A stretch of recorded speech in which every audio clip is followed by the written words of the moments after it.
ਅਗਲੀ ਜਿਹੜੀ ਖਬਰ ਦੇ ਉੱਤੇ ਨਜ਼ਰ ਮਾਰਦੇ ਜਾਈਏ, ਤੇਲ ਦਾ ਆਪਾਂ ਨੂੰ ਪਤਾ ਹੀ ਆ ਵੀ ਬਹੁਤ ਜ਼ਿਆਦਾ ਮੁਨਾਫੇ ਦੇ ਵਿੱਚ ਤੇਲ ਵਾਲੀਆਂ ਕੰਪਨੀਆਂ ਆ ਰੀਸੈਂਟਲੀ ਰਹੀਆਂ।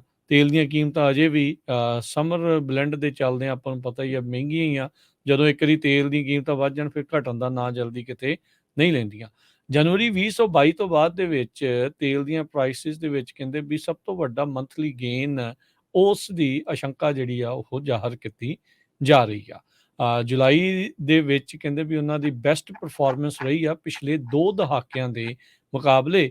ਇਹ ਅਪ੍ਰੈਲ ਤੋਂ ਲਗਾਤਾਰ ਤਾਂ ਨੂੰ ਜਿਹੜੀ ਉਹ ਜਾ ਰਹੀ ਸੀਗੀ। ਇਨਫਲੇਸ਼ਨ, ਡਿਮਾਂਡ ਦੇ ਕਨਸਰਨਸ ਕਹਿੰਦੇ ਵੀ ਹੁਣ ਈਜ਼ ਹੋ ਰਹੇ ਆ ਤੇ ਇਹਦੇ ਨਾਲ ਹੁਣ ਤੇਲ ਦੀਆਂ ਕੀਮਤਾਂ ਜਿਹੜੀਆਂ ਉੱਤੇ ਨੂੰ ਜਾ ਸਕਦੀਆਂ। ਕਹਿੰਦੇ ਜੁਲਾਈ ਦੀ ਟ੍ਰੇਡਿੰਗ ਤੋਂ ਬਾਅਦ ਦੇ ਵਿੱਚ ਇਹ ਜਨਵਰੀ 2022 ਤੋਂ 2022 ਤੋਂ ਬਾਅਦ 'ਚ ਇੱਕ ਵੱਡਾ ਗੇਨ ਹੋਵੇਗਾ। ਅੱਜ ਉੱਦਾਂ ਕਹਿੰਦੇ ਵੀ ਭਾਵੇਂ ਫਲੈਟ ਰਹਿ ਰਿਹਾ ਆ ਤੇਲ ਦੀਆਂ ਕੀਮਤਾਂ, ਪਰ ਇਹ ਅਨੁਮਾਨ ਜਿਹੜਾ ਉਹ ਦੱਸਿਆ ਜਾ ਰਿਹਾ। ਸੋ ਆਪਣੀਆਂ ਜੇਬਾਂ ਹੋਰ ਢਿੱਲੀਆਂ ਕਰਨ ਦੇ ਲਈ ਆਪਾਂ ਤਿਆਰ ਰਹੀਏ। ਹੋ ਸਕਦਾ ਵੀ ਆਉਣ ਵਾਲੇ ਹਫ਼ਤਿਆਂ 'ਚ, ਮਹੀਨਿਆਂ ਦੇ ਵਿੱਚ ਤੇਲ ਦੀਆਂ ਕੀਮਤਾਂ ਫੇਰ ਹੋਰ ਵਧਣ। ਅਗਲੀ ਜਿਹੜੀ ਖਬਰ ਦੇ ਉੱਤੇ ਨਜ਼ਰ ਮਾਰਦੇ ਜਾਈਏ, ਤੇਲ ਦਾ ਆਪਾਂ ਨੂੰ ਪਤਾ ਹੀ ਆ ਵੀ ਬਹੁਤ ਜ਼ਿਆਦਾ ਮੁਨਾਫੇ ਦੇ ਵਿੱਚ ਤੇਲ ਵਾਲੀਆਂ ਕੰਪਨੀਆਂ ਆ ਰੀਸੈਂਟਲੀ ਰਹੀਆਂ। ਤੇਲ ਦੀਆਂ ਕੀਮਤਾਂ ਅਜੇ ਵੀ ਸਮਰ ਬਲੈਂਡ ਦੇ ਚੱਲਦੇ ਆਪਾਂ ਨੂੰ ਪਤਾ ਹੀ ਆ ਮਹਿੰਗੀਆਂ ਹੀ ਆ। ਜਦੋਂ ਇੱਕ ਵਾਰੀ ਤੇਲ ਦੀਆਂ ਕੀਮਤਾਂ ਵੱਧ ਜਾਣ ਫਿਰ ਘਟਣ ਦਾ ਨਾਂ ਜਲਦੀ ਕਿਤੇ ਨਹੀਂ ਲੈਂਦੀਆਂ। ਜਨਵਰੀ 2022 ਤੋਂ ਬਾਅਦ ਦੇ ਵਿੱਚ ਤੇਲ ਦੀਆਂ ਪ੍ਰਾਈਸਿਸ ਦੇ ਵਿੱਚ ਕਹਿੰਦੇ ਵੀ ਸਭ ਤੋਂ ਵੱਡਾ ਮੰਥਲੀ ਗੇਨ ਉਸ ਦੀ ਆਸ਼ੰਕਾ ਜਿਹੜੀ ਆ ਉਹ ਜ਼ਾਹਰ ਕੀਤੀ ਜਾ ਰਹੀ ਆ। ਜੁਲਾਈ ਦੇ ਵਿੱਚ ਕਹਿੰਦੇ ਵੀ ਉਹਨਾਂ ਦੀ ਬੈਸਟ ਪਰਫਾਰਮੈਂਸ ਰਹੀ ਆ ਪਿਛਲੇ 2 ਦਹਾਕਿਆਂ ਦੇ ਮੁਕਾਬਲੇ।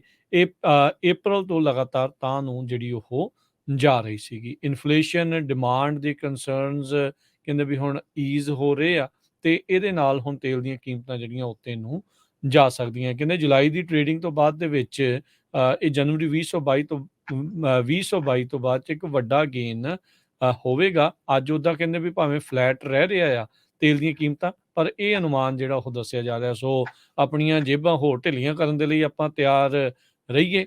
ਹੋ ਸਕਦਾ ਵੀ ਆਉਣ ਵਾਲੇ ਹਫ਼ਤਿਆਂ 'ਚ, ਮਹੀਨਿਆਂ ਦੇ ਵਿੱਚ ਤੇਲ ਦੀਆਂ ਕੀਮਤਾਂ ਫੇਰ ਹੋਰ ਵਧਣ। ਅਗਲੀ ਜਿਹੜੀ ਖਬਰ ਦੇ ਉੱਤੇ ਨਜ਼ਰ ਮਾਰਦੇ ਜਾਈਏ, ਤੇਲ ਦਾ ਆਪਾਂ ਨੂੰ ਪਤਾ ਹੀ ਆ ਵੀ ਬਹੁਤ ਜ਼ਿਆਦਾ ਮੁਨਾਫੇ ਦੇ ਵਿੱਚ ਤੇਲ ਵਾਲੀਆਂ ਕੰਪਨੀਆਂ ਆ ਰੀਸੈਂਟਲੀ ਰਹੀਆਂ। ਤੇਲ ਦੀਆਂ ਕੀਮਤਾਂ ਅਜੇ ਵੀ ਸਮਰ ਬਲੈਂਡ ਦੇ ਚੱਲਦੇ ਆਪਾਂ ਨੂੰ ਪਤਾ ਹੀ ਆ ਮਹਿੰਗੀਆਂ ਹੀ ਆ। ਜਦੋਂ ਇੱਕ ਵਾਰੀ ਤੇਲ ਦੀਆਂ ਕੀਮਤਾਂ ਵੱਧ ਜਾਣ ਫਿਰ ਘਟਣ ਦਾ ਨਾਂ ਜਲਦੀ ਕਿਤੇ ਨਹੀਂ ਲੈਂਦੀਆਂ। ਜਨਵਰੀ 2022 ਤੋਂ ਬਾਅਦ ਦੇ ਵਿੱਚ ਤੇਲ ਦੀਆਂ ਪ੍ਰਾਈਸਿਸ ਦੇ ਵਿੱਚ ਕਹਿੰਦੇ ਵੀ ਸਭ ਤੋਂ ਵੱਡਾ ਮੰਥਲੀ ਗੇਨ ਉਸ ਦੀ ਆਸ਼ੰਕਾ ਜਿਹੜੀ ਆ ਉਹ ਜ਼ਾਹਰ ਕੀਤੀ ਜਾ ਰਹੀ ਆ। ਜੁਲਾਈ ਦੇ ਵਿੱਚ ਕਹਿੰਦੇ ਵੀ ਉਹਨਾਂ ਦੀ ਬੈਸਟ ਪਰਫਾਰਮੈਂਸ ਰਹੀ ਆ ਪਿਛਲੇ 2 ਦਹਾਕਿਆਂ ਦੇ ਮੁਕਾਬਲੇ।